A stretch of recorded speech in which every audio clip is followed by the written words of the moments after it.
foulest stenches in the air. The funk of 40,000 years, and grisly ghouls from every tomb are closing in to seal your doom. And though you fight to stay alive, your body starts to shiver. For no mere mortal can resist the evils of the thriller. Bark, that is. The Rose Skull Podcast.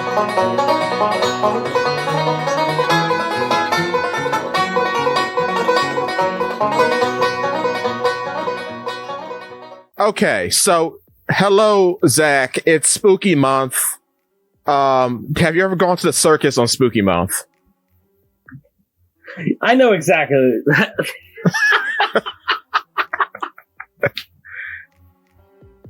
Do you know what's really spooky? What? Me talking absolute garbage on this pilot when it really doesn't deserve it. I mean... And thinking about the people who are fans of this going against me. That's what's spooky. Well, I had that with Oprah. So let's touch let's just touch base on Digital Circus, shall we? Yep. So for the audience at home, I'm a 3D animation guy, so you are in good hands unless I drop you. And then, oops. For the audience at home, I'm not. You're not. Be afraid. Yeah. So in terms of aesthetic, this is one of those like 90s games you would get from the library, like the Magic School Bus games. Yeah. That's the aesthetic. I like Kane. You like Kane? I like Kane. He's all right. See, Kane is one of my biggest problems with this. Really? Yes. Oh, no. All right. Almost exclusively because I know what they're going for. And I need a better voice for him. He's not wacky enough? There's one person who would make a character like Kane work. And he is not working right now. Oh. Could you imagine? They have Kane. How? Welcome to the Digital Circus. I'm the wacky creative guy who has ultimate power and all of this nonsense, right? Yeah. They make it work in... Let's just be honest. This is trying to be the next Has-Been Hotel. A little bit. Digital Circus is a pilot that's coming out. It's trying to be quirky and creative and new and unique. And it's trying to get people to follow it. The last thing that we saw on the internet that did that was Has-Been Hotel. Which has been picked up by Amazon Prime. So good job, guys. Has been picked up by Amazon Prime. It's going to have a first season pretty soon. Hell of a boss. Incredible show. Yes. I love the writing in that show. This? You have the quirky, creative, omnipresent character. In Has-Been Hotel, they were able to shield that. They were able to create a character where I don't have to think about who's playing them because they have a fun little, I guess you could just say, filter on them. Yeah. With the Radio Demon. The Radio Demon sounds unique. He sounds cool, in a way. Even though he still talks like this, and he is omnipresent, and he does not care for the lives of other people. But he feels otherworldly because he's got that radio kind of ideal to him. Yeah. You remember a series of games from Newgrounds creator Tom Fault? Perhaps Castle Crashers, by any chance. Yeah. Remember when Castle Crashers was a really big hit? Yeah. They created a second game called Battle Block Theater. I do not. You don't remember Battle Block Theater? No. Well, let me regale you with a tale. Oh. Battle Block Theater was the effective sequel of Castle Crashers. Yeah. Even though it wasn't the same game at all. It was a effective platformer. In the vein of games like, I don't know, like N+, in the vein of like Ultimate Chicken Horse, stuff like that. Yeah. Like you have a board and you're trying to platform your way through the board. But you don't go outside the general map of what you see. So you can move all around, kind of like Super Meat Boy, I guess, is a more apt comparison. Okay, yeah. 2D platformer. What made Battle Block Theater extremely important and extremely popular was the voice acting talent of a single man. A single man that I feel that Digital Circus is trying to emulate.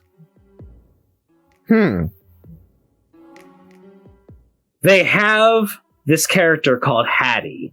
Yeah. But what of poor Hattie? They tell you. And they have a narrator who is effectively this Hattie guy. And Hattie is the narrator, Hattie is the main character, Hattie is the driving force of the game. The game is fun, but effectively the entire purpose of the game is to go from cutscene to cutscene and to find these cool, new, exciting, very funny, interesting, and well-delivered lines. Yes. Do you know who played Hattie in Tom Fulp's Battle Block Theater, an extremely popular game? Who? Stamper! I don't know if you know who Stamper is. He sounds familiar, like I should. Stamper is probably most famous for stuff like Fairy Wish Prince, stuff like that. Okay. Stamper has his own channel. Stamper has... He's got an accent and a voice that I can only call cartoonishly Brooklyn. In a way. Okay. But Stamper has a voice that resonates. Stamper has a voice that I feel has gone beyond his own voice. He's got a voice that has gone beyond what the actual talent of the voice is. It's almost become a meme in its own right. Okay. Huh. And I hear this, who is Teeth Man in Digital Circus? I forget his name already. Oh, Kane, because he has a cane. Okay. So I hear Kane talking, and I desperately just want it to be Stamper. Well, that's fair. Even though I know it can't be Stamper, because Stamper is out of the business, and he has a long history of substance abuse issues. Oh no! And it makes me sad hearing Kane try to be Stamper, because it makes me think of Stamper and what's happened to him. Yeah. Oh man. But you hear Kane, he's like, oh, I am the magnificent Kane. But you want to hear, well, I am the magnificent Kane. You're here in the Digital Circus, and I am here to show you your way. Like, Stamper is, like, iconic in his own way, and it feels like people are trying to be him. Yeah. But can't be him. Because Stamper is him. Yeah. Not even I can be Stamper. And I've been working the last 10 years of my life to try to emulate him. Yeah, sometimes originals can't be copied. Which, no, I get that. So immediately I go into Digital Circus. Yeah. And that is my first thought. Yeah. Is trying to go, oh, this would be so much better if it was Stamper. But it's not Stamper. But then I'm already at a negative kind of connotation with this, and I start to nitpick. Oh no. And it has some, like, it's not even serious. Yeah. It's barely quantifiable. But there is a extremely slight pacing issue with Digital Circus. I can't even explain it. Huh. But the lines just don't hit correctly. Maybe it's because it's a horror-themed kind of ideal that they're going for? Yeah, it's like... But things are just a bit off, aren't they? Things don't feel like they flow correctly from one scene to another. From one line to another. We have one extremely charismatic, interesting character going to another gimmicky, extremely charismatic character. All the characters are meant to be immediately iconic and identifiable. But the way that they talk, the amount of time in between lines, the amount of time between scenes, I don't know what it is. But it feels off. The timing is just wrong. Huh. It doesn't feel like it's ready.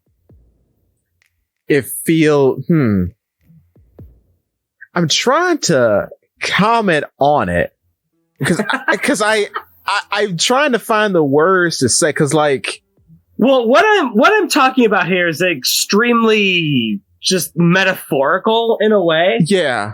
How do you even begin to talk about like the timing of a joke? Yeah. When you hear it, you know it. Right, yeah. When the timing of a joke is perfect, you just know. And it's not really something that you can exactly quantify. You can't be like, okay, something is funny when it is exactly 2.3568 seconds from punchline to setup. Yeah. That's not something that you can really quantify. It's like a feel thing. And Digital Circus doesn't feel right. And what I'm getting at is that it doesn't feel right because the timing is just off. Because the person who is in charge of everything, whether it be characters, writing, animation, all of that stuff, this feels like all of it was centered on a single person with a singular ideal that wanted to push something forward. Yes. But the person that's pushing everything further, that's pushing everything into a single point, understands character writing. They understand jokes. They understand writing in general. They definitely graduated college with a 3D animation degree. The animation is incredible. It is. Immaculate even. It is. I feel at times that it's trying too hard. But great. Go nuts. Go as hard as you can. But there's just like a little bit of like je ne sais quoi, I guess you could call it. There's like something missing. And I feel like that's just general timing of dialogue, of jokes, of character moments, of just scene transitions. I don't know what it is, but there's a general timing that's missing. I think it's maybe because in terms of character writing, it's basically the Zakk show. Because I'm sitting here thinking about it now, like character relationships and whatnot that would like drive the chemistry and drive the plot of the show along. Uh-huh. You almost need Zakk to be in the scene for things to happen. because you have shots with Pomni, the funny clown girl, being explorative, and that's cool because that just drives general interest in the world itself.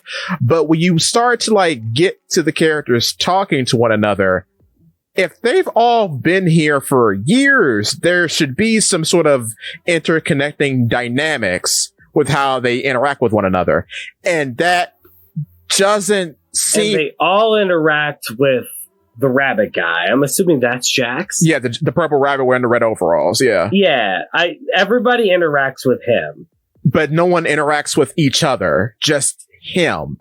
Like, if he, which this is the point, I guess, because there's merchandise made of him already and the clown. Yeah. Like, you're trying to make him like the Deuteragonist. He's the Angel Dust of this series. And the guy who voices Angel Dust voices him. Oh, really? Yes. Man, you gotta get that man some work. He can really resonate with the crowd. Yeah, he's good. But God. he's got some work on his belt, I'll tell you what. But it's weird because if you're trying to present this to me as if all these characters know each other for years, right? Like, look at what we talk about all the time, One Piece, for example. Yeah. Except for the fish, you can kind of get an idea of how each Straw Hat interacts with each other. They don't need Luffy to be there. They haven't even known each other for years. Right. Like, it's been, a year, some of them. I mean, theoretically, it's been 2 years for most of them. Yeah. That doesn't count because they were apart. Exactly. But you can... yeah. Base One Piece 2 time skip was like, what, 6 months? Yeah. Most of these people haven't even known each other for a year. Exactly. But they feel right. Exactly. They got camaraderie. They got chemistry. It doesn't feel like there's really... I don't even know. Because, for example... There does feel like there's chemistry there, but I'm not entirely sure what the chemistry is. Like Jackson Kinger, the chess piece guy wearing the purple robe, right? Yeah. Like, he calls him crazy, and he knows he's been there for a long time, and then they have one scene in which he sort of like listens to his insight. But that's kind of all you get. I mean... Like, what does that tell me? Theoretically, this is just a pilot. Fair. This is just a pilot. If this were to be a full show, then we would get more of a dynamic between all of them. Right. Pomni would have to be the character that you have to make the show center around and that you would have to make audiences identify with. Yes. And a lot of due to its popularity, audiences identify with Pomni. Right. People like Pomni. She's everywhere. Yeah. She's become a meme. Yes. There's a lot of moments with Pomni that people identify with, they repost, they like.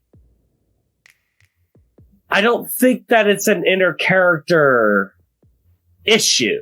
Mm. There's something deep and dark and twisted and evil within this show that is just wrong. And I'm not entirely sure what it is, but I'm throwing my dart and saying that it's the general pacing between dialogue and scene transition. Okay. Because you learn how to do artistry. 3D animation. You learn how to animate well. You can do all of this stuff.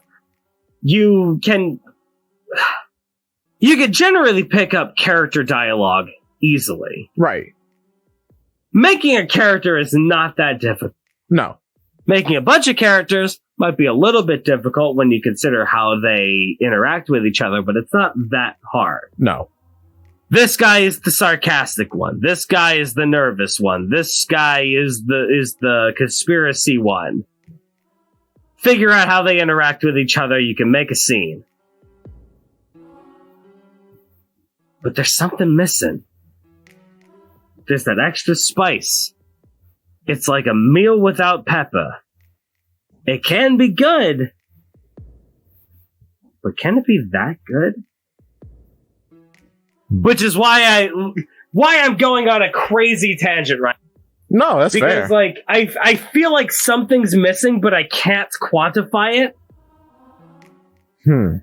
But I'm just desperately throwing darts in every conceivable direction going, what's missing? What's wrong? Why do I like this?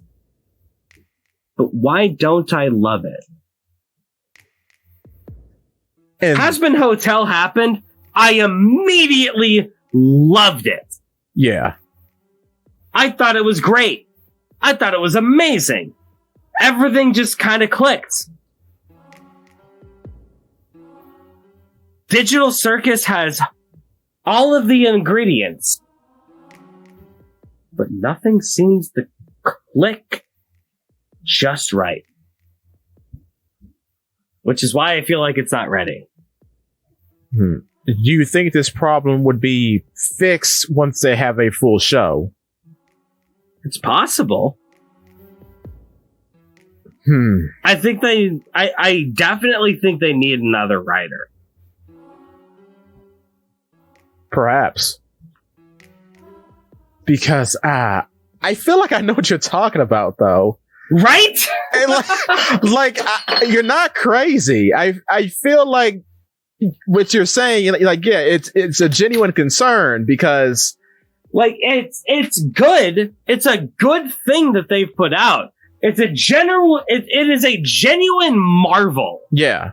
That they managed to get this out. A miracle, even. That they managed to get this whole thing out. But there's something missing. And I want to know what that is. Because I want to view myself as a smart media man.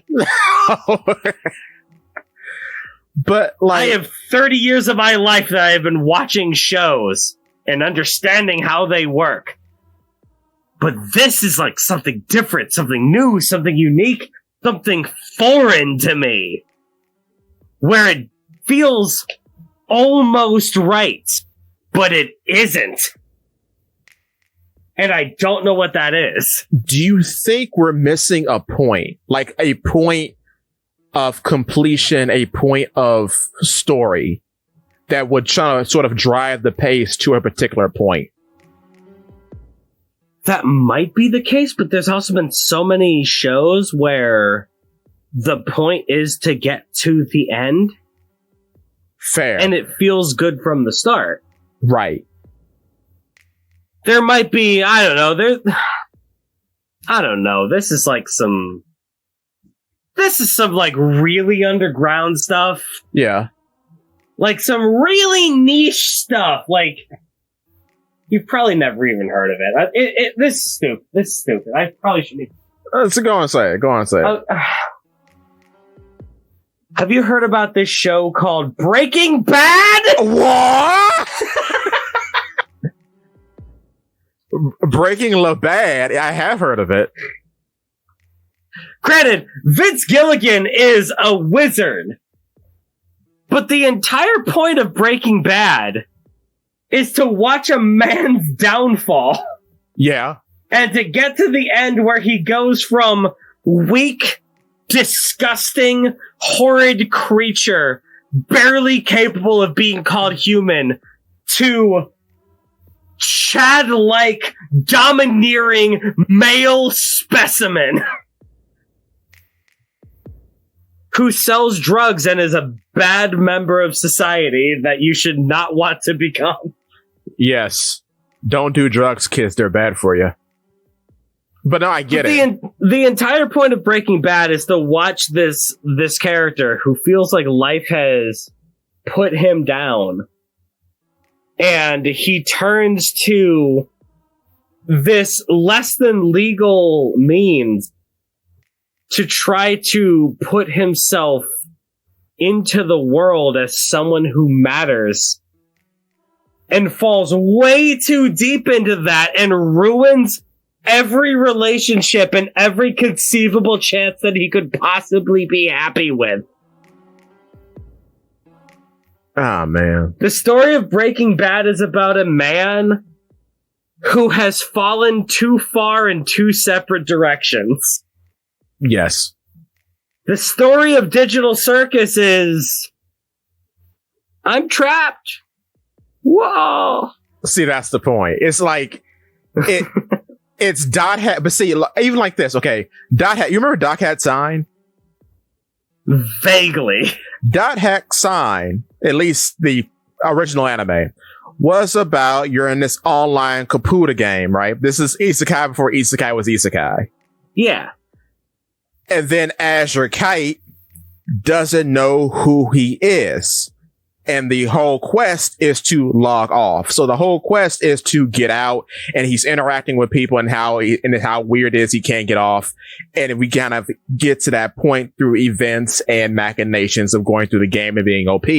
But the point of the matter is that there's a point defined to be the end. With Digital Circus, okay, you're trapped in a 90s computer game.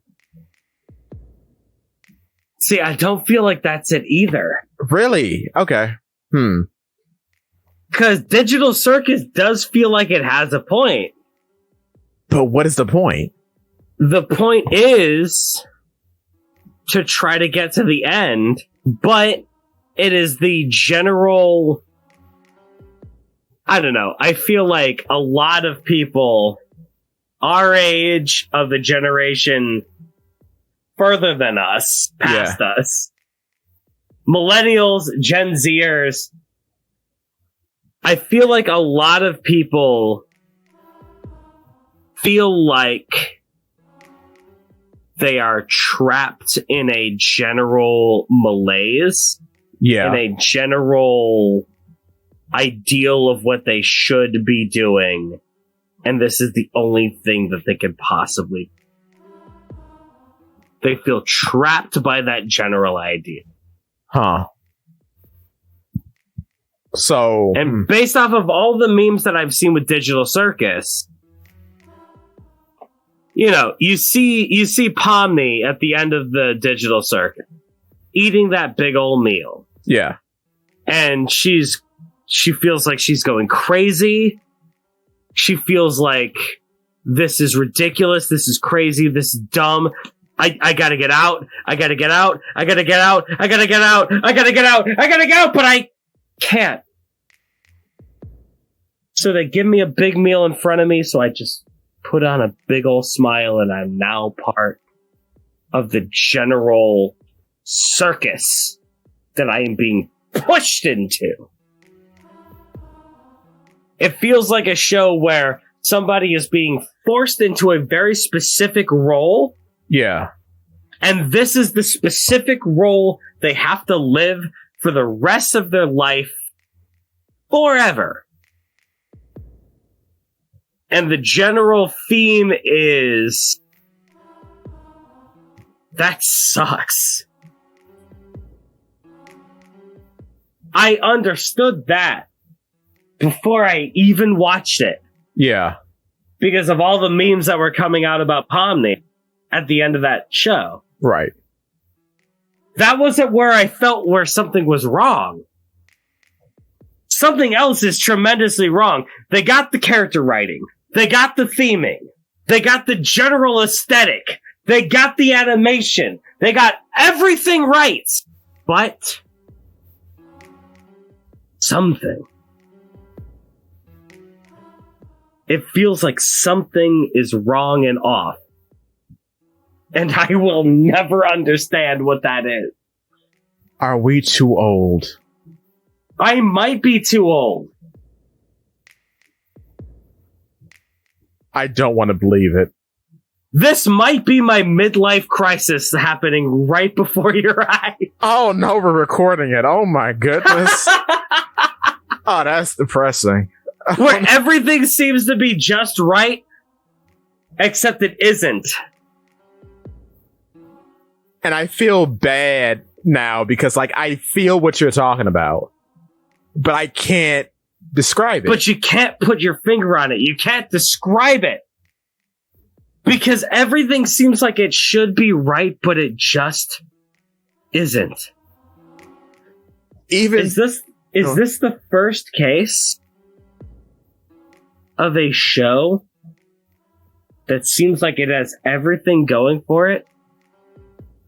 A show that is perfect in every conceivable way. Except for the fact that it just doesn't seem to be catering to yours and my sensibilities. And that's what's missing. Could this be the thing? That what I'm missing is that it's not catering to me? But it's weird because it's done in a style. It's done in a style that should cater to me! It's weird because I grew up with these things. I played Bill Nye the Science Guy Titanic Adventure! This aesthetic exclusively caters to me. It doesn't. It doesn't. It just doesn't. Now, you know the theory's been going around, which I don't believe this. People are saying that this is because it doesn't make sense because there's been tons of promotional material out before the actual pilot came out, that this is an industry plant. An industry plant? Yes, that this is made with nefarious intentions of some sort, but it honestly does feel like it's written with AI. Which is weird because the people doing it have work on YouTube already. So that's why I'm like... And a lot of the character writing does feel human. It does. But then, like what I was talking about before we started recording, Gangle is meant to be like the mayor from Tim Burton's The Nightmare Before Christmas. Yeah. It's weird that you're making her sad, but there's no happy aspect to her. But her whole point is that she has a weird duality, which could be, which a lot of people have theorized, the point of Jax's ire towards her, because she's stuck playing the game. Like she's being she's theatrical. She's being a theater person, but like you don't show that, so then there's no point for the ire. We don't show that this episode, right? But I feel like breaking the happy mask in a happy sad ideal, interesting idea, especially if you're making a show exclusively for people like us, people like Gen Z. People that feel like life have passed them by. Like the best times of all of life are already over. Like, I feel like that is a very human character. Yeah. Of the happy, sad ideal that can only be sad. And we could, like, if we get more episodes of this, maybe we'll see the only happy character. But the happy, sad ideal that is only sad is very, very much, I guess you could call it new age psychology and ideology. Because a lot of people your age, my age, 5 years and even 10 years younger than us. Yeah. We've had a lot of generations whose most formative memories are of war, economic collapse, political discourse from the 5 years younger than us. And then the 10 years younger than us are, well, I was going to high school and then I didn't go to high school because there was a global pandemic. Yeah. This is something that, well, I deal with on a pretty daily basis. dealing with people who don't understand how socializing works. Oh. Who were effectively an entire generation of kids. An entire generation of kids who were homeschooled. Yeah. Who had to do school through Zoom and never got to go outside and socialize with their fellow man, and are now putting thousands of kids out into the world, creating art.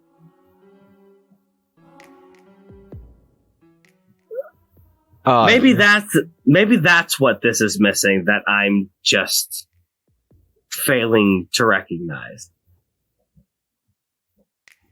That there's like a tinge of unescapable sadness that is only the byproduct of what's happened in the last decade or so.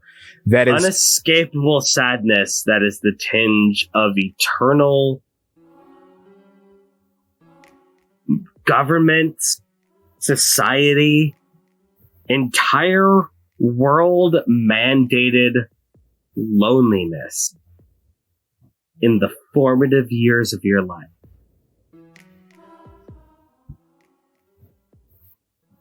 Oh, bro, this is sad cast. Oh my goodness. Which makes me think of a very particular character.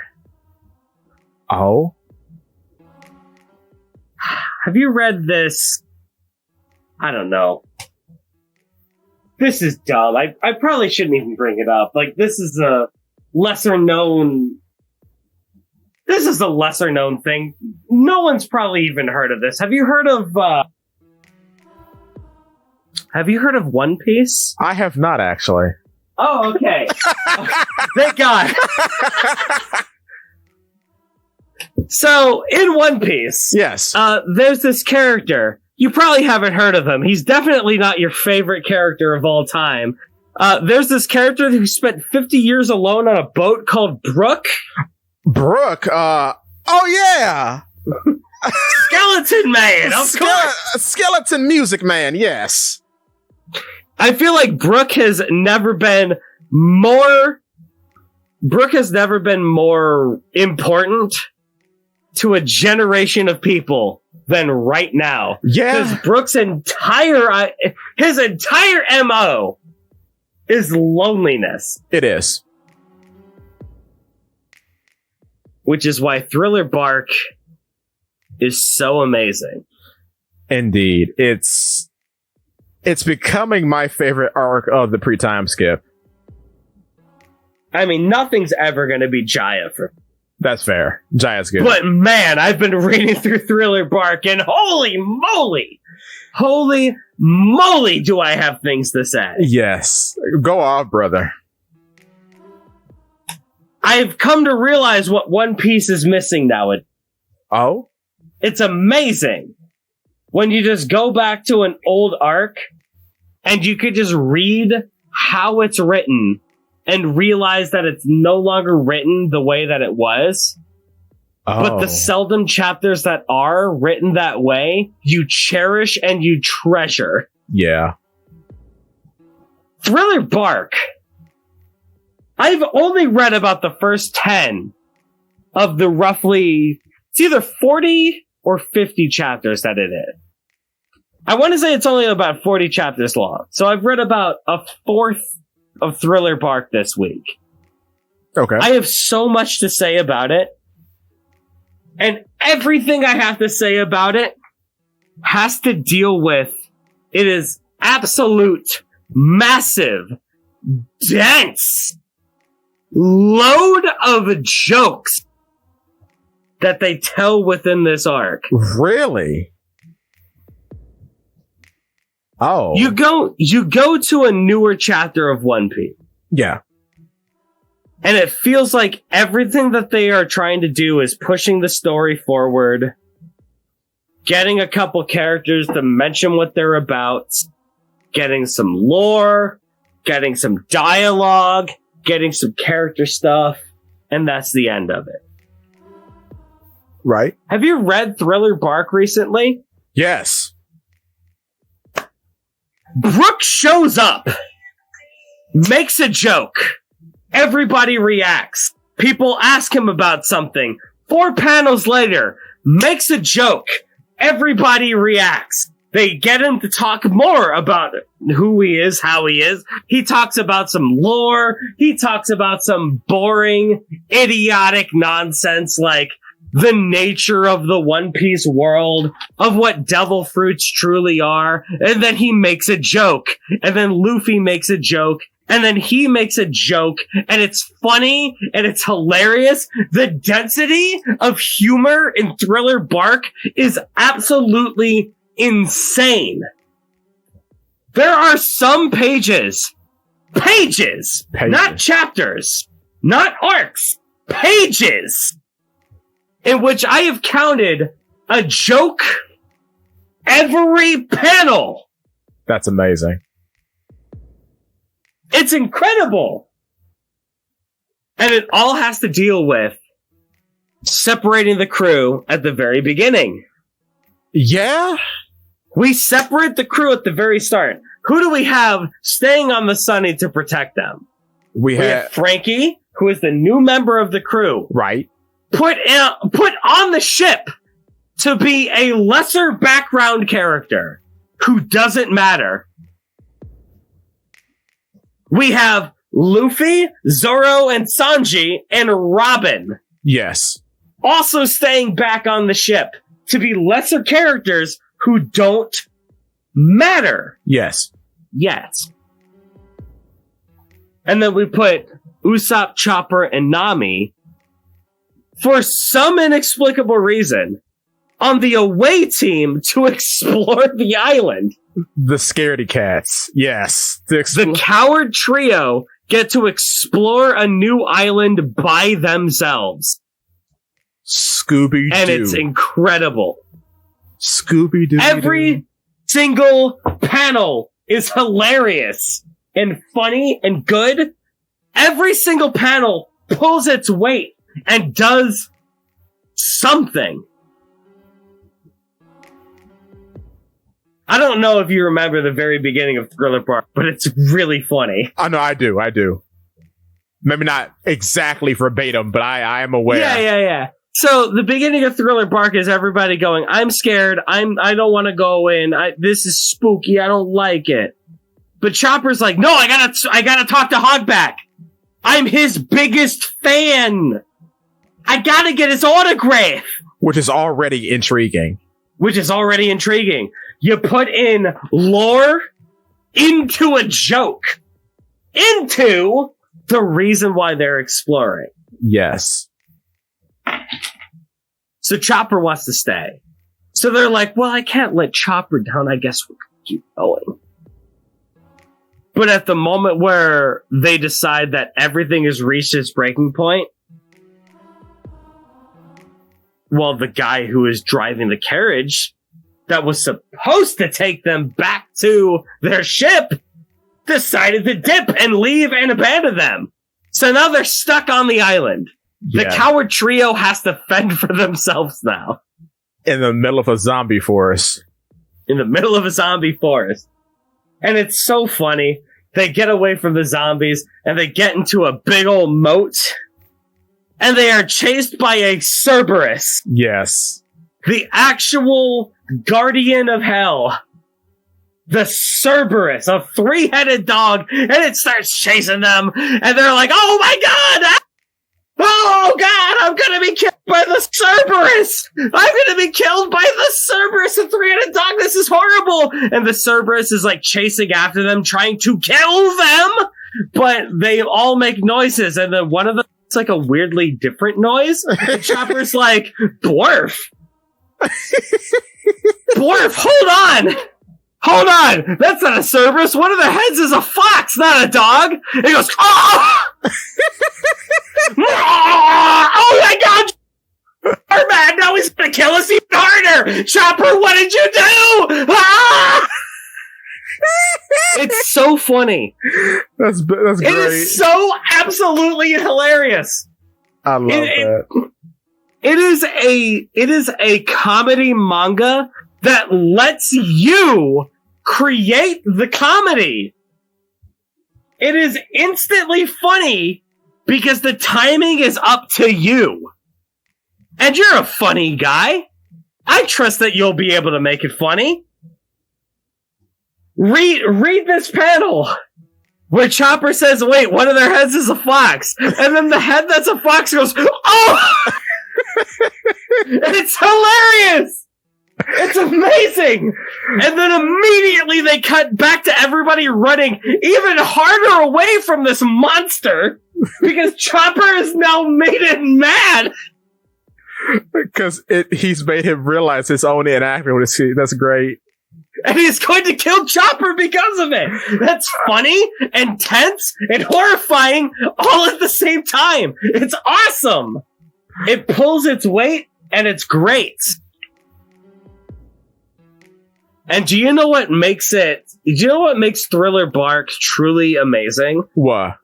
They have all of this set up from the Coward Trio.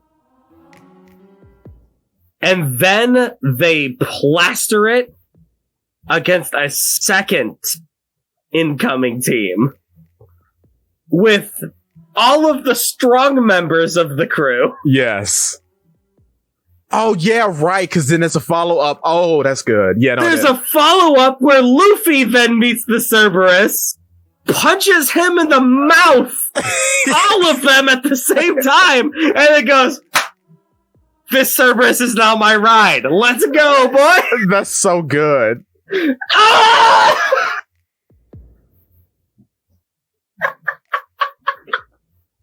It's so good. It's so good. And all of Thriller Bark that I've read up to this point is that dense. It is. With humor. With humor, world building, character nonsense, all of it all at once. And this arc carries itself, man. It does. Because even when you start to think about singular characters like Perona, the amount of things that she does to characters in this arc is immaculate. Like there's a point where she affects Zoro, right? You remember that? Absolutely hilarious moment. And then the two dogs who are the Cerberus and Sandy start laughing at him after the fact. That is amazing. That's amazing. Just because we just set up a joke and then paid off a joke. We didn't have to take an entire chapter to do it. One page within Thriller Bark is dedicated. I'll say 2 pages. 2 pages are dedicated to an entire joke. That's all you need. Yes. 2 pages happen. A ghost goes through Luffy. I think it starts with Luffy. I could be wrong. Yeah, he's trying to catch it. That's why. With a bug net, which of course. Luffy's trying to catch it. It goes through Luffy. Oh, this is this is nonsense. I can't be anything good. I'm lesser than scum. Frankie immediately goes, Luffy, what are you doing? This isn't like you. You gotta be super like me! Ghost goes through him. I should be dead! Oh, God! Ah!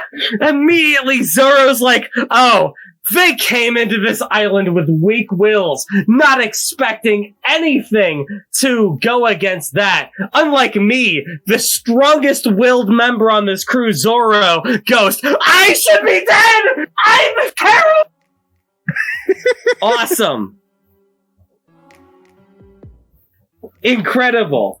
They set up the joke of 3 separate rules of 3. One character gets immediately sunk. Another character goes, oh, well, that sucks, but I'm better than nope. Immediately followed by, oh, that sucks. Well, you guys were weak-willed, but I'm better than nope. Nope. And then they immediately cut to everyone laughing at their misfortune. That's so funny. That is incredible. Here's another favorite. A zombie pops out of the ground, And Luffy just... yes! Push him back. Dude, you don't even understand how funny that joke is. How unbelievably hilarious that is. That joke has so many layers, it is ridiculous. It's amazing. Because originally we had the crew, we had the coward trio go into that exact place. Yes. That exact graveyard. And all the zombies popped out. Everyone was like, I'm gonna go and kill you, bruh! And they turned Nami into the Doom poster. where all of the zombies were grabbing her and she's like trying to like reach back and kill them. They turned Nami into that. Everybody almost dies to that. Then we cut to Luffy. And Luffy immediately goes, oh my god, that's an old man with horrible wounds. Oh yeah. Everyone immediately goes, no, that's a zombie, you idiot! How could you believe anything else? And Luffy walks up and casually just pushes him back into the ground. And then, to add a layer onto that later... No. Oh, okay. What's important is that dichotomy. Yes. The coward trio went there. They were horribly mismanaged. They were absolutely afraid. They probably could have dealt with them, but they were too afraid to do anything. Yes. And they ran away. And then the punchline of that is that Luffy meets up with the same problem and just casually pushes him back into the dirt. It's so good. That's hilarious. It is. That's funny. And then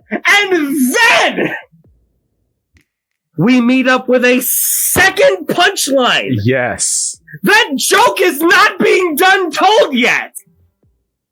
Because Luffy had that original thought of, oh, that's an old man with terrible wounds. Everyone says, no, that's a zombie. And Luffy pushes him back into the ground. They go into the whole thing. And then Luffy meets up with a second zombie character. And he goes, oh my god, that's another horrible man with terrible wounds. Everyone goes, no, you dummy! You idiot! That's obviously a zombie! We have already fought them! And the zombie goes, oh no, I'm an old man with terrible wounds! I am ascending! It's so great. That is the funniest thing I have ever heard in my entire life! That's amazing! For you at home, that character's name is Spoil. Is his name literally Spoil? Yes. Oh, I love him! He's so good! I was looking that up today, and yeah, his name is Spoil. Because he's an old man with terrible wounds. So his flesh is rotting. It's so funny! Oh my god! Oda's a genius! It is so funny. It really is. It's so funny. It is like, I don't like explaining the joke. Yeah. But good lord, could you imagine if Egghead had this density of jokes? Egghead has been breakneck. Egghead has been breakneck speed. It has not been breakneck jokes. No, and then we've only stopped the train for lore. And the lore, I've liked it because I'm a lore piece man, but like it's sluggish. Yes, it's sluggish. We've had some. We introduced 6 new characters, all of the Vegapunks. Yeah.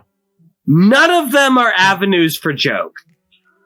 Not a single one of them. No, unless you're a degenerate and you like the one poop joke. Because girls poop, I guess. That's not a joke. That's not a joke. No, it's not. It's not even a joke for York. No. We introduced a straw hat pirate as an avenue for jokes in Thriller Bark. Yeah. And that's why we love Brooke. And Brooke shows up. And Oda immediately knows what the avenue jokes are. Exactly. I am a gentleman pirate who has not seen human beings for 50 years.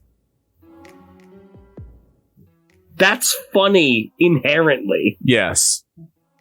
The man at one moment will go, "Oh, thank you for the tea. This is quite a decent Earl Grey."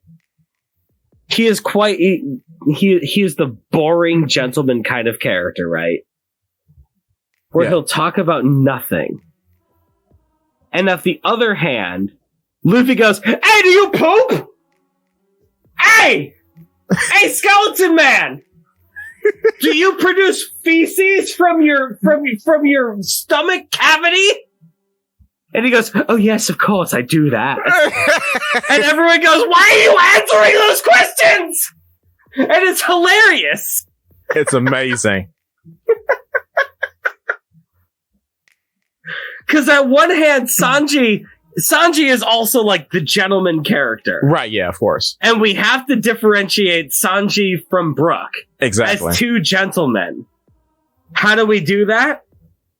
We have Luffy ask an absurd and stupid question. Sanji immediately goes, "That is a dumb question to ask. Why would you ever ask that question?" And Brooke takes it at face value and answers it for him. And then it continues. Luffy asks a question. Luffy is a dumb idiot that doesn't understand social cues. That's a joke. Yes. Sanji gets mad at Luffy as a gentleman for asking dumb questions for this new friend that they've made. That's a joke. Brooke answers candidly as a man who has not seen human beings for 50 years and is just excited to be around people. That's a joke. That is 2 panels. 2 panels with 3 jokes. Yes. And every panel of Thriller Bark feels like that. It is so dense. And then I love it. And then you have the classic master your panties joke. Yeah. And then... "Oh yes, of course I am a gentleman, but I'm so lonely. Could you just let me see your panties? I've not even spied a woman in half a century." Could you imagine? I mean... And then the body horror of being a skeleton. The body horror of being a skeleton. The panties joke. Skeleton humor. Immediately bouncing off the rest of the crew. Having to differentiate the gentlemanly experience from the other gentlemanly character. Inviting... Joke. Character moment. Joke. Lore. Joke. Even when he... But God! Go on. Oh, sorry. Go. That's it. You're on a roll. Okay. Then they take him to the ship. Zoro's immediately mad that they brought a freak along, blames Sanji and Nami for not taking better care. They are embarrassed that they let Luffy do that. Yes. Immediately. Oh my God! Then Brooke is like, "Oh, you can invite me to dinner." Immediately, again, a subversion of the gentleman thing, because now he's like, "Go on." "Well, I am quite a gentleman. I would never try to force you to, push food ahead. I'm a gentleman. I've not had a meal for 50 years. I will wait for food." Food!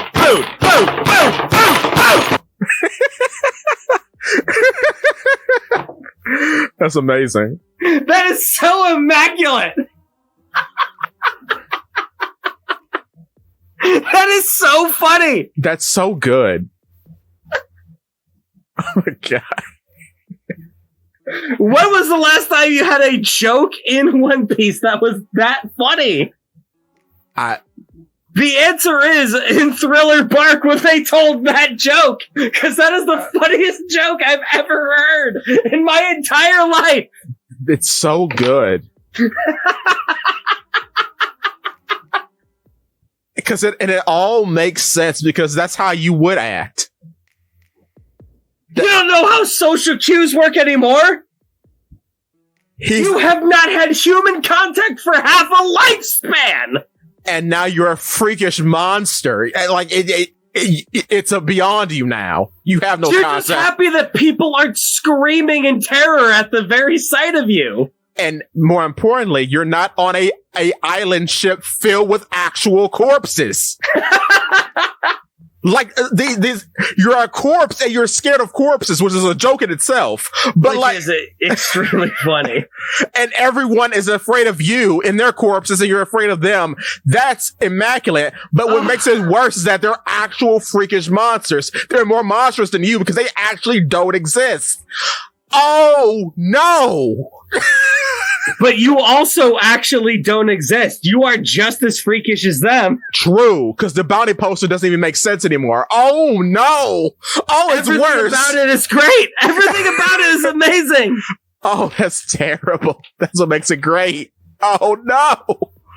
Oh, that is true. He is not the same person. Oh, ouch. Oh, that gave me the tingles. The man has not existed for 50 years. Yes. The man outlived Gold Roger. Yeah. The man has had 2 Gold Roger lifetimes. Yeah. Alone on a ship. Everything that Gold Roger accomplished is in his entire life. Double that. And put that on a boat doing nothing. When he was active, Big Mom was just starting her career. Meaning the rocks, it hadn't become a thing yet. In the time that he was in the Florian Triangle, they had became a thing and dissolved. Yeah. Oh, no. Brooke has been alone longer than most characters in the show have been alive. On hand, outside of a Giants, it's like Kureha. And the man is like 90 years old. Yeah. Right now. Yeah. Exactly. But he spent 50 years alone. 50. 5 decades. 5. Like, he had a big, long life beforehand. Right. But just the time that he was alone is twice as long than most of the characters in One Piece. And the time that he has spent, like, in his career, like, as the member of the battle convoy and a pirate, is shorter than his time in isolation. Only slightly, but yes. Yeah, yeah. Man was like, what, 40 when the battle convoy ended? Yeah. So he's like 90 now. Yes. I think. He's 90 after the time skip. He's 88 at the time of Thriller Bark. Yeah. Yeah. So he spent 38 years a part of the battle convoy and 50 years. 50.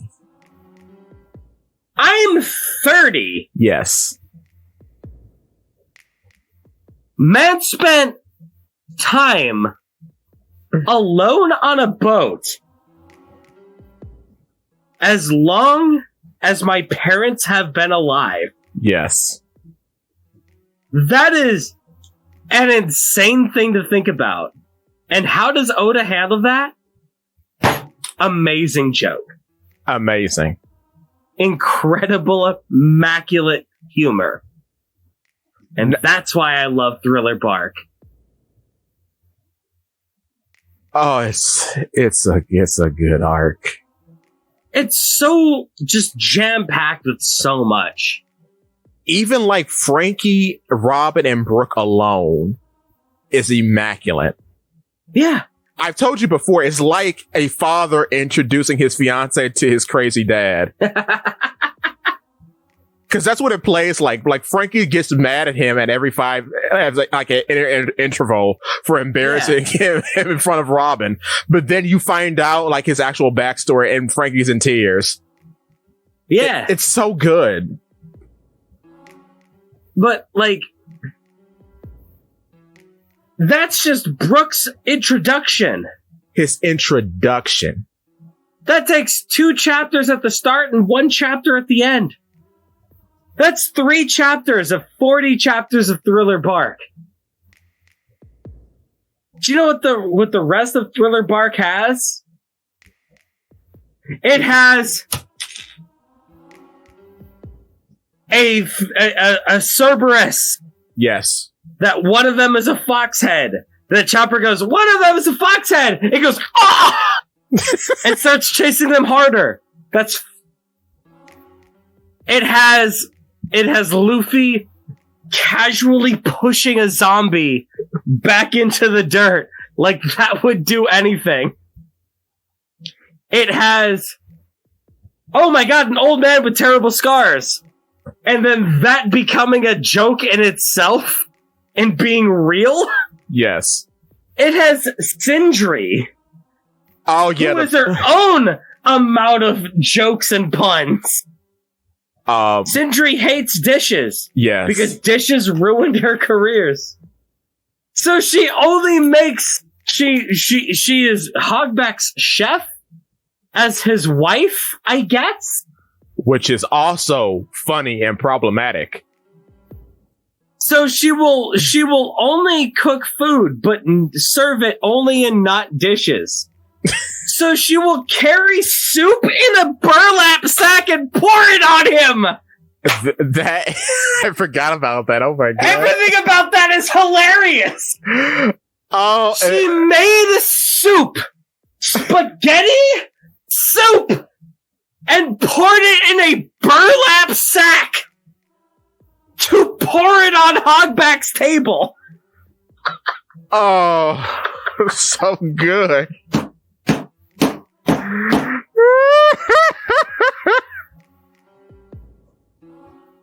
Oh my god! And everything about that is hilarious. Hogback in himself is just funny because he's like this round little vampire guy with this ridiculous laugh. Yeah. Fuss. All the laughs in Thriller Bark are just blessed. Yeah, every single one. Even Perona's. Because Perona's like, you actually... Like, you made that up after you ate the fruit. Like, shut up, Perona. Also, Perona's NL face. I know we're skipping around a lot. I'm sorry. But, like... that's peak. That's peak. They immediately made Perona the greatest threat on that island. Yes. Perona has the ability to shut down any fighter that she possibly has in front of her. Yes. You can't punch her. This is the first enemy in all of One Piece. All of it. Including celestial dragons that you are not allowed to punch. Yes. You can't punch her. You can't kick her. You can't slash her. How are we gonna beat this character? Well, what if we turned that into a joke? It's amazing. And it was the best Usopp moment in the entire series. Yeah, so far, yeah. Oh my god! It's amazing. It's so amazing that the power it doubly doesn't work because the ghosts get depressed. And then Perona gets so sad about not making him depressed that she tries to cheer him up. What? And then you build it into another joke. A joke that was set up since Eni's lobby. Oh, yeah. Where Usopp needs the mask. All of a sudden, he needs the mask to be able to do anything. I can't do anything as Usopp. I suck as Usopp. But as Soga King, I'm good. So I'm going to rely on the mask. And I'm going to be great, and I'm going to be awesome as the Sniper King. And he puts on the mask, and that makes him too confident! It makes him too confident for the fight he's doing! It turns that around into a joke, and into the character development that Usopp needs to have right now. Especially when he puts it on, he says, "Save me, Soga King. Save me, Soga King. I need you to be me right now, because I can't do this, but you can do this." Also, he's having a psychological breakdown as he does it, because he's talking to Soga King as he puts it on, as if he's another entity. But it's just him talking to that. I don't feel like that's a psychological breakdown. Okay. I've put on the skin before. I understand needing a different persona for a situation that you're in. That's fair. Okay. Wait, but Usopp is so far beyond his depth. Dealing with anything at all, really. Yeah. Like, the last time that Usopp had to deal with something like Perona. Miss Merry Christmas? Miss Merry Christmas. And even her, she's an underling of a Shichibukai. Right. And then he had to kill himself. Right. So that he could give a teammate an opening to finish the job for. And even then, she's an understandable threat. You just hit her hard enough and she goes down. But Usopp, when it comes to a Shichibukai underling, yeah, he didn't have to worry about doing it himself. Exactly. Because Chopper was there. And Chopper might not be the most, I guess, self-confident person. But he's still a weird reindeer freak that you can rely on. He's a weird reindeer freak. He's a monster. And he's reliable. Yes. Chopper's never lost a fight in the entire series. Wait a minute. Is that true? He's never lost a fight. Wait a minute.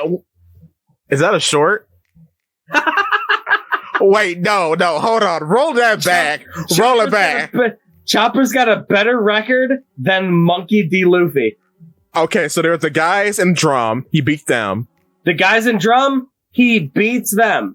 The Skypiea is...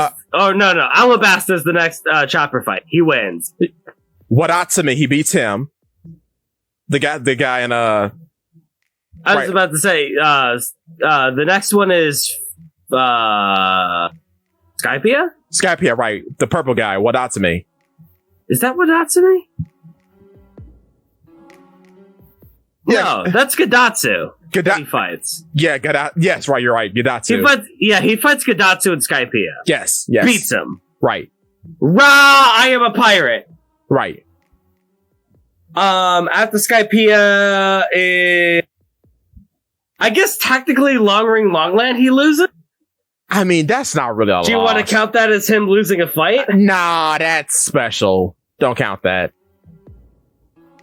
After Long Ring Longland is Enies Lobby. He's about to lose. He doesn't. Monster Point doesn't lose. And then I wouldn't count the Kuma fight as a loss either. I wouldn't count the Kuma fight because everyone loses the Kuma fight. Right. And then he just wins. And Kuma wasn't trying to win a battle. Kuma was trying to get them away. Right. Ors Jr.? Or just Ors Zombie? No. Ors Zombie, Chopper is instrumental in defeating that. They build a sky... He doesn't have a one-on-one. Right, he doesn't have... We'll get to that. Wait, he doesn't have a one-on-one. There's a part about that I want to bring up. But yeah. That, and then we get to Fisherman Island. Fisherman Island, Chopper gets a venerated W. A dub. Third one of his entire career. He doesn't lose. Doesn't get a single fight until Wano. Fights Queen to a standstill until Sanji is ready to take over. Which is wild, by the way. Doesn't lose to Queen because he runs back and does doctoring. Yes. Chopper has never lost a fight. That's immaculate. That's simply immaculate. I never thought about that. Thank you, Zakk. So of course Usopp is going to view him as a reliable mate. Right? That's the man has lost less fights than Luffy. How is the doctor the most important man? That's powerful. Has Nami lost? No. No. I mean, theoretically, I don't know. No, she technically beat Ulti. I'd say no. Nami lost the Big Mom's forces because she got captured. But then she beats Cracker, though. She doesn't beat Cracker. She provides support. She helps Luffy beat Cracker. Yeah. Can we call that a dual dub, though? This is Nami defeating Cracker as much as Usopp defeats Miss Merry Christmas. Okay, fair. And then, well, yeah, okay. I would say that Nami has some decent L's in her list. Okay. She lost to Absalom in Thriller Bark. Yeah. True, she did. Absalom dipped, but she was not fighting him. And she lost to Lola, which is another joke. That is a super... You know the history behind that joke? No. Lola, the warthog? Go nuts, brother. Okay, so sorry to cut around like that. But, okay, Lola is... we're talking about Thriller Bark, man. Go nuts. All right. So Lola's a pig, right? Yes. Okay. Lola and Lola share the same name, which is already funny because she has a twin sister named Chiffon. So It's funny that the pig shares the same name as her. Then, way later, and I'm talking like way, way later, we find out that she's the daughter of Big Mom, okay? That's not the joke. The joke is way after that when the Zodiac color spread comes out. Oh, and she's the pig? Big Mom is the pig. Relating. Oh my god! It's I made a show about that a while ago. It's amazing. It's amazing. Oh my god! They're gonna eat her, and then they're gonna eat me. That's incredible. It's amazing. It's amazing. Also, Carrot is also on that as a rabbit, so Carrot propaganda. But yeah, no, that is immaculate. Immaculate. That's amazing. Oh, Thriller Bark. Oh, I gotta get the fan out. Oh, like, dude, Thriller Bark is just so good in every conceivable way. Oh my god. Oh, there's so much. There's so much to Thriller Bark, man. It's also very funny that once Oars is awake, he wears a piece of rubble like a pirate hat. Yeah. And he is solely responsible for the destruction of the zombies because he actually sails the Thriller Bark out of the Florine Triangle. Does Oars do that? Yes. Oh. He makes the ship move. My man needed to be in the sunlight as he had Nika genes in him immediately. Yes. I need to see the sun so I can bang on the drums of liberation. And fight Kaido. Which this was Moria's plan all along. Yeah, it was. He wanted Oars to fight Kaido. Yeah. Seriously. And theoretically, Oars fought Kaido and beat him. Yeah. Well, there's the shadow that he put in Oars. Yeah. Which I want an answer to this because it's been a long thing on the channel in which I've said Moria and Kaido are probably of the same race. Because they look... Yeah. And it's weird that Moria introduces us to ancient giants and Kaido just happens to have a bunch of them. Yeah. It's weird.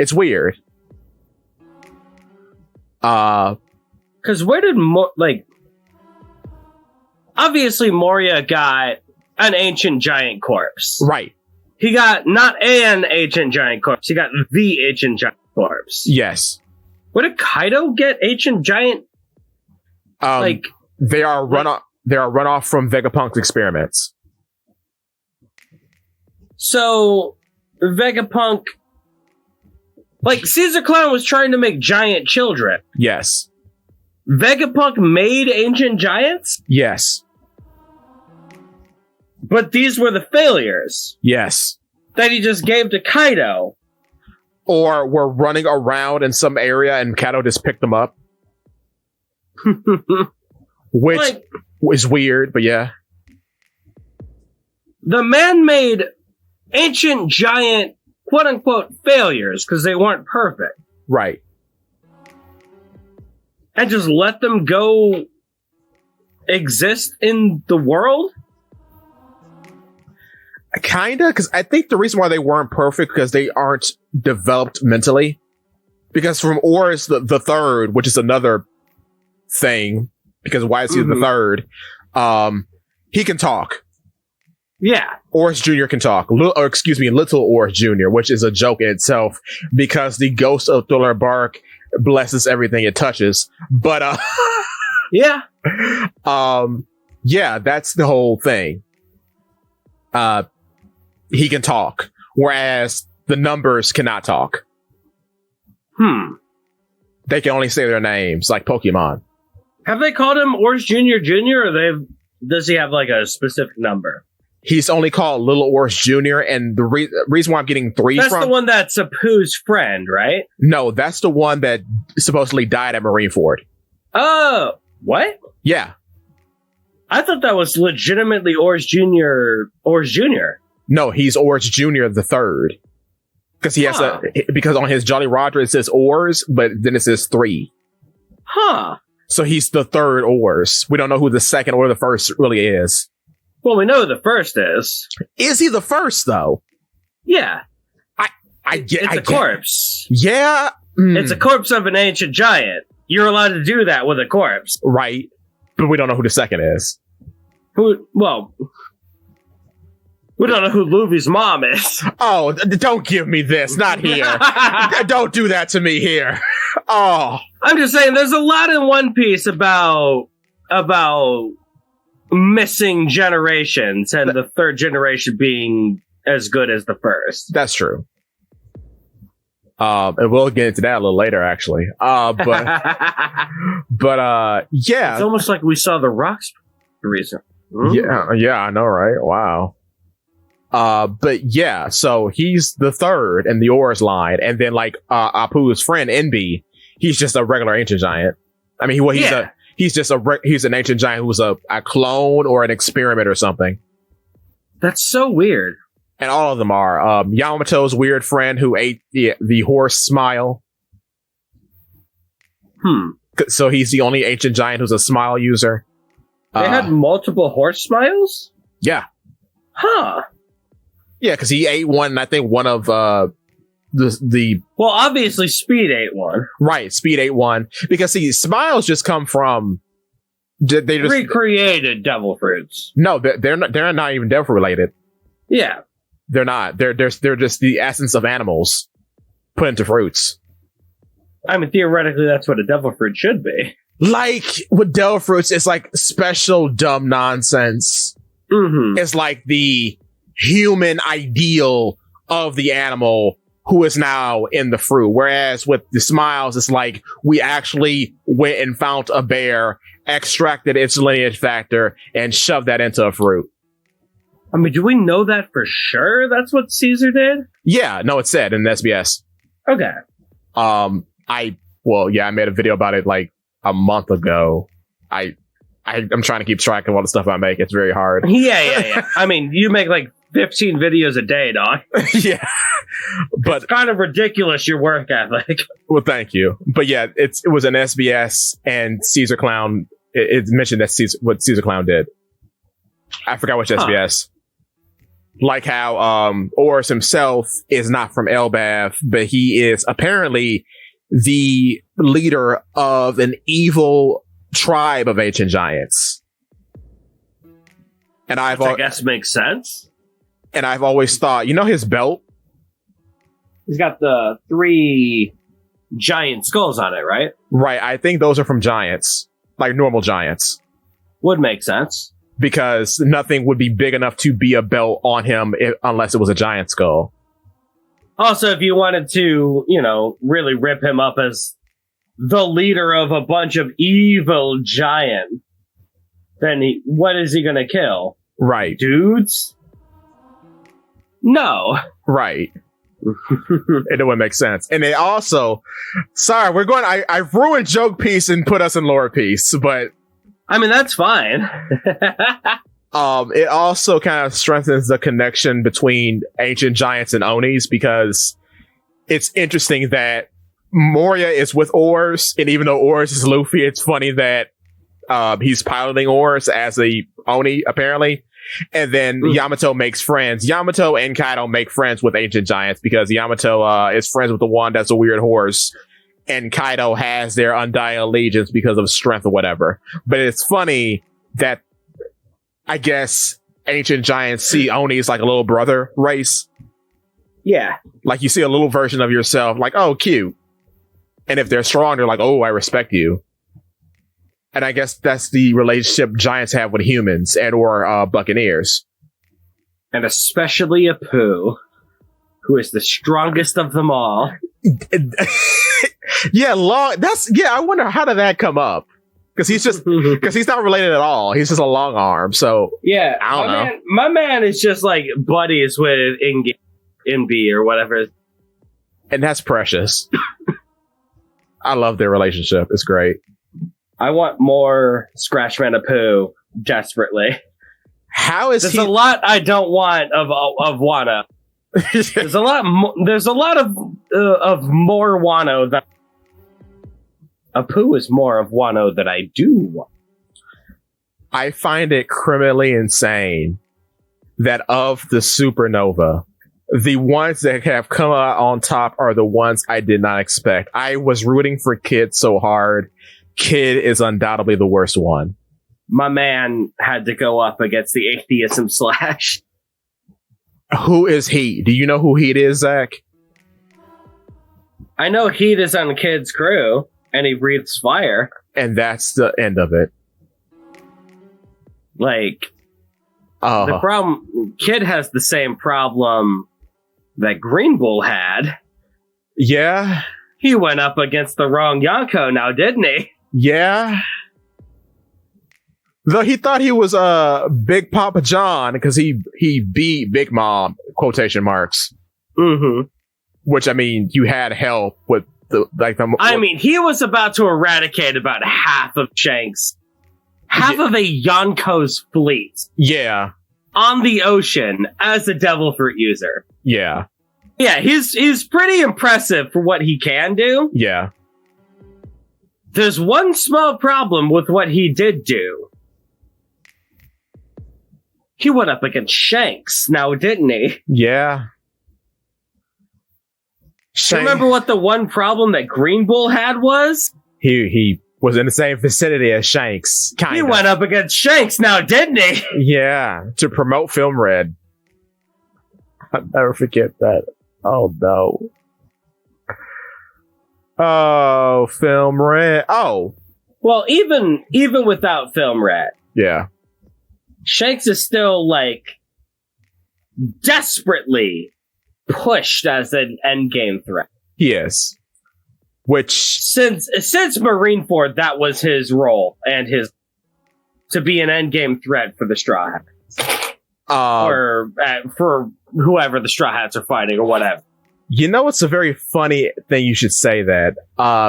I've recently, and this will be a short that you'll see in the next few days, I've recently found out that Shanks might actually just be evil. Because you know what's very interesting about Marineford?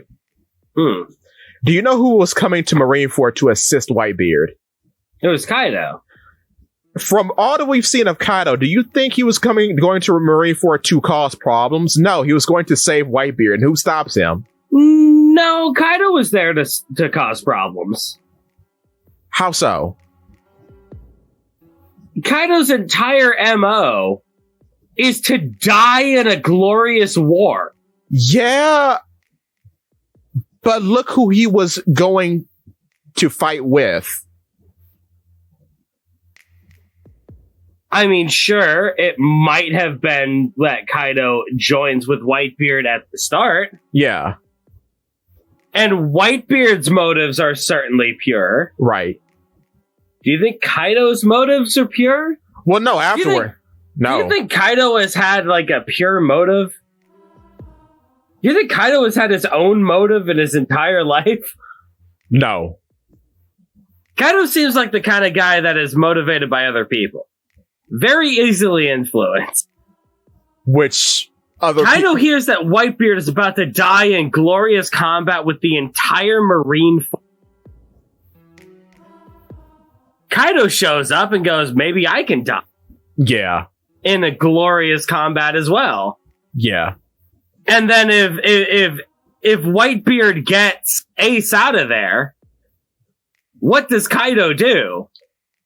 He has a duel with Whitebeard after the fact. I was about to say, do you think that Kaido is going to fight Akainu? He might. Do you think he's going to fight the admirals and the marines? What? No, he's gonna try to kill Whitebeard instantly. Because Whitebeard has the best chance of killing him in glorious combat. That is true. Kaido doesn't have allegiances. He's been captured by the Marines multiple times, and he doesn't care. That's true. He's like, yeah, their food's all right. That is They true. gave me enough sake. Huh. The reason why Kaido is a problem is because Kaido is an unknown. Right. Because that's what pirates are. Right. They don't have allegiances to any kind of creed. They don't have allegiances to the pirate code. They don't have allegiances to the Marines or of the government. They don't have allegiances to anarchy even. They have allegiances to themselves. And sometimes the people who support them. Sometimes. Sometimes. They're going to do whatever they want to do. That's true. Granted, you're going to have people like Shanks. You're going to have people like, I guess, Luffy? Even though Luffy is also kind of an unknown. Luffy and the world government span. Luffy, Buggy, and Blackbeard are unknowns. Yeah. Because especially Buggy to them, because he's like this legendary pirate who kind of came out of nowhere all of a sudden. Yeah. To their point of view. Shanks is kind of the most known because he's a Fed! Because he is a Fed. But yeah. We know Shanks exists outside of the world government. Yeah. Shanks exists outside of the Celestial Dragons and the government and all of their bureaucracy and nonsense. But at the end of the day, we know that Shanks is going to do what's quote-unquote the right thing. That promotes the status quo that has occurred in the world right now. And I mean, even if it's about the status quo or not the status. If it was about the status quo, he would have killed Ace.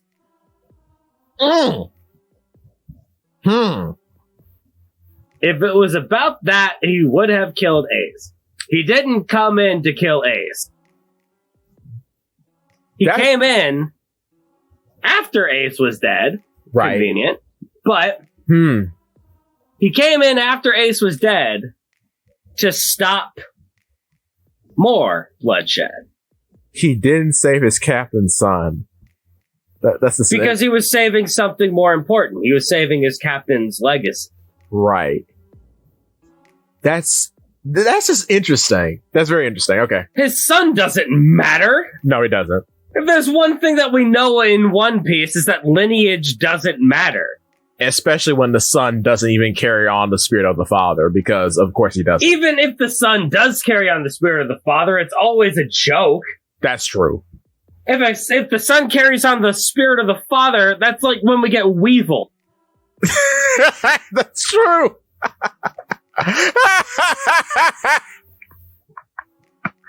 Oh no! It's not about genetics and lineage. No, it's not. It's about the spirit. Yeah. And who was the more spiritual successor to Roger? Ace or Luffy? Luffy. It's about Luffy. Though if I lost my arm to that kid. I'm not going to let him die here. That's true. To Aka Inu, that idiot. You think I'm going to let him get killed by a rabid dog? He is. That would be the most ridiculous thing. That would be almost as silly as him dying to some clown-nosed idiot. That can't happen. Oh. Uh-oh. Oh. But thank goodness Monkey the Dragon was there. Yeah, thank God Luffy's dad was there. Whose organization certainly isn't being undermined by anyone. Not at all. Nope. Stay tuned to the Poly P Works channel. Anyway. Even I don't know this. It's very, you know what's very cool about the Revolutionary, Zakk? Yonko organization have moles. The Marines have moles. Pirate organizations the world over, from your standard rookie pirates to the warlord factions, have moles. But thank goodness the Revolutionaries don't have any moles. I'm so happy about that. Which is weird, because they're a spy agency. Yeah. I know, right? Thank goodness. Thank goodness nothing has happened and no information has leaked to very large men who shouldn't be able to sneak anywhere, that, you know, the revolutionists are just fine. They're just fine. But anyway. I've never thought of that. Well, so anyway. Thriller Bark was good. I love Thriller Bark. Perona is best girl. Ooh woo. I think with that, that's going to end the first chapter of this ramble. First chapter done. Turn the page. Turn the page. Subscribe to Polyp. Subscribe to Reddit Sephiroth.